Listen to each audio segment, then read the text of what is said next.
दोनों दासियां।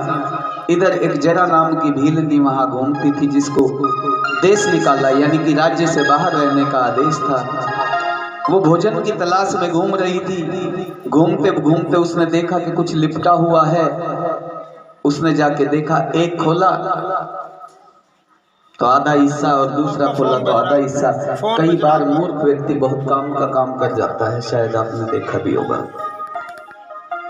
माता बहनों भाइयों, उस जरा नाम की भीलनी ने दोनों हिस्सों को पकड़ा और जोड़ दिया। बोल दीजिए जय जय श्री राधे। और जैसे ही जोड़ा, उस बच्चे की चीख निकल गई, रोने लगा। जैसे ही बच्चा रोने लगा, उसने उठाया और उठा के नगर के पास जाके नगर का जो चौकीदार होता है उससे कहा कि देखिए किसी का बच्चा है। राज दरबार में लेके गए।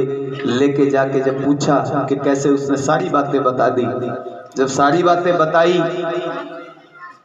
तो राजा के पास समाचार राजा ने भिजवाया। पूरे नगर में समाचार रानियों के पास पहुंचा तो उन्होंने सारी बात बता दी कि महाराज ये तो अपनी ही संतान थी, ऐसे ऐसे बात थी कि आधा मुझे हुआ और आधा मुझे।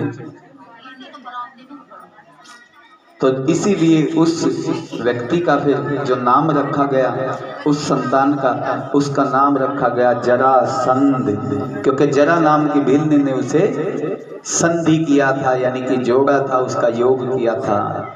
क्या नाम था?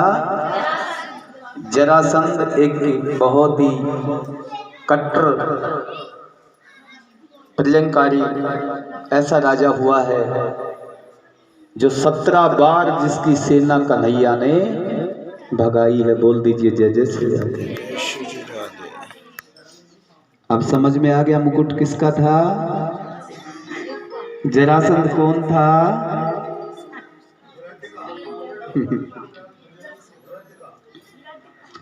बोल दीजिए जय जय श्री राधे।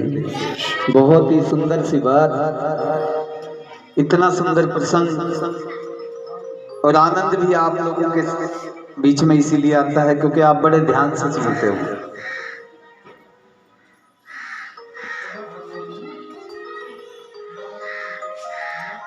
बाबूजी बड़े ध्यान से सुनते हैं घर के लोग, मैंने ये तो देखा है। बस बीच में कोई नहीं सुनता तो बड़े वाली माताएं नहीं सुनती। हम दुखी हैं तो इन बड़े वाली माताओं से, क्योंकि संस्कार तो इन्हीं के हाथ में है ना।